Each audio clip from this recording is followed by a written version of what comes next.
the most important lessons are the ones where we look at the theory, because that is the foundation of everything else that we'll have to do in future. So now we looked at the logarithms. We looked at what was important with regards to operations that we can do on logarithms.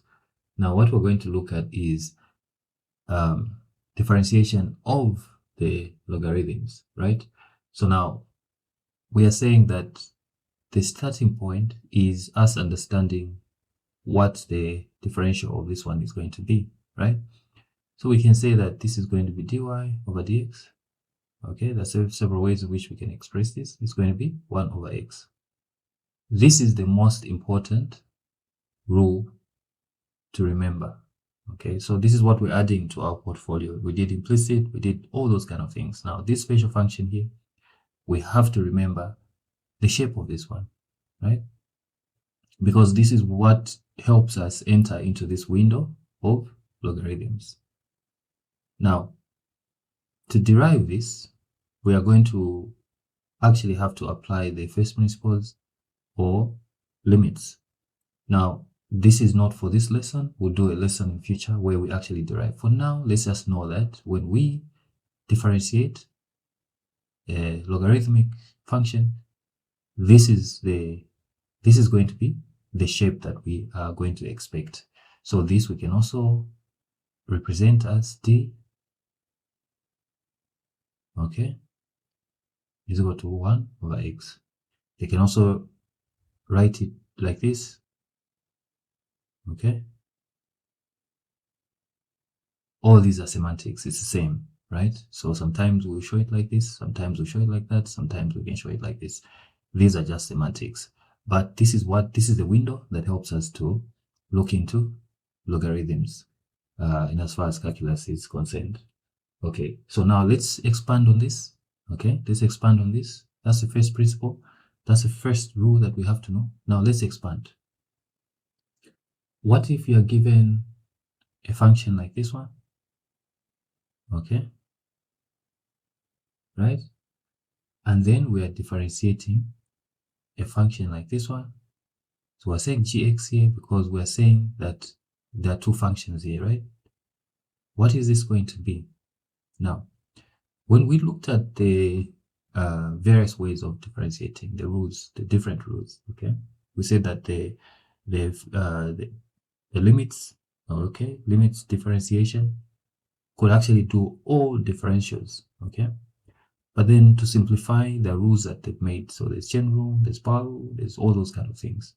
Now we're saying, okay, that in order to know what rule to use, you've got to be able to identify the functions that you have at hand, okay? So if you were given this, right? If you were given this, how many functions do you have here? You've got two functions, right? There's a function here, and then there's a function that's engulfing this function here. So we're saying that we've got two functions, this one here and this one inside here. Now, what does it mean? It means that we can look at this relationship. We can already see that this function here is inside another, which is this one here, right? This one here. So this we apply what? We're going to apply the chain rule.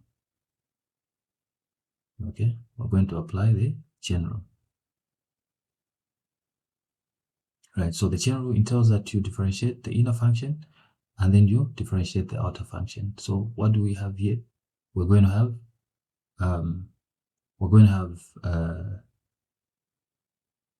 this one. Let's differentiate. It's easier to represent it like this.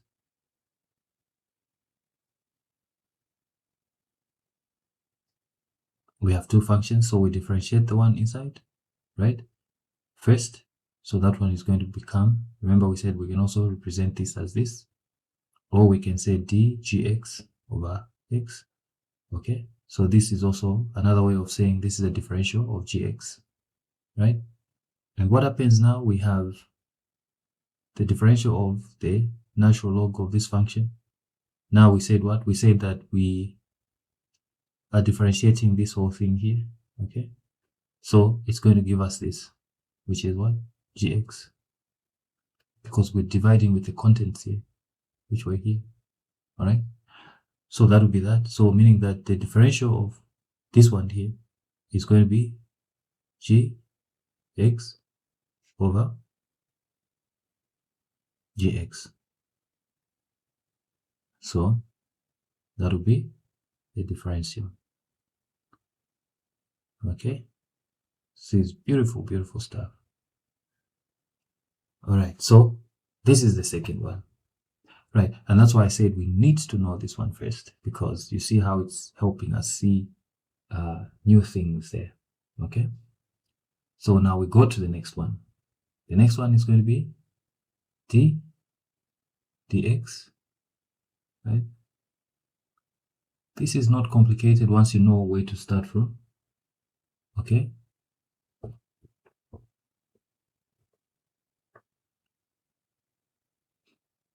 How do we differentiate this? Again, it's the secret is knowing what functions do we have, and then from there we can actually proceed and do our differentiation, right? So what are we seeing here? Okay, what are we seeing here? Okay, so what we're seeing here is that we have our main function here. So how many functions has this function got? Right? It's just got one function. And then it's got what? It's got a multiplier here. Okay, it's got a multiplier. So this is a function that's obviously got a constant that we need to form in terms of a multiplier. Now, if you apply again here the first principles, which is similar to this, we are going to come to where you will see that it's going to be 1. This constant becomes natural log of a, okay? Then we are going to multiply it with what? We're going to multiply it with x. Okay, let's write it like this. We're going to say x because of that one here, okay?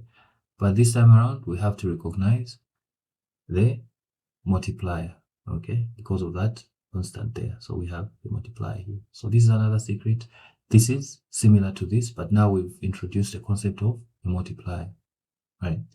Now, because we have that change there, we can also look at the,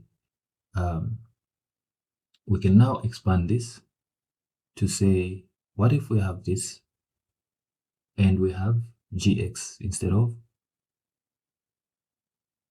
of just x? What will happen, right? So what will happen is that we say that we are always just going to look at the, we're going to look at the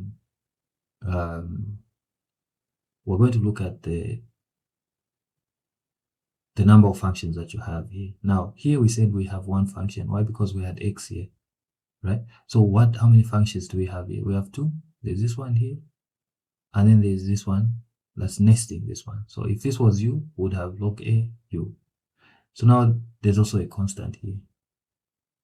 So we're going to have 3 things happening here. So we have our chain rule. So we differentiate this one here. I think we are masters now of chain rule. So we differentiate the inner contents, right? And then we're expecting that the rest, because of this rule here, we are going to divide by the constant, which is going to be ln a. And then we'll divide also by the function inside, which is going to be gx. Like that, okay? Like this. Or this can be the same. We can represent it as this because this can be confusing for others. So we can say gx, and then we have to show that these are actually multiplying. They're not nested, okay? So these 4 rules are important for us to know, right? So we have 1, right? We have 2, we have 3, we have 4. So these are variations, okay? So this is a variation of that one, and this is a variation, this one is a variation of that one, and then this one is a variation of this one. Okay, so it's the same thing. Everything is actually hinging on this end this. Okay, so all the best as we go on now to look at the differentiation of exponential functions.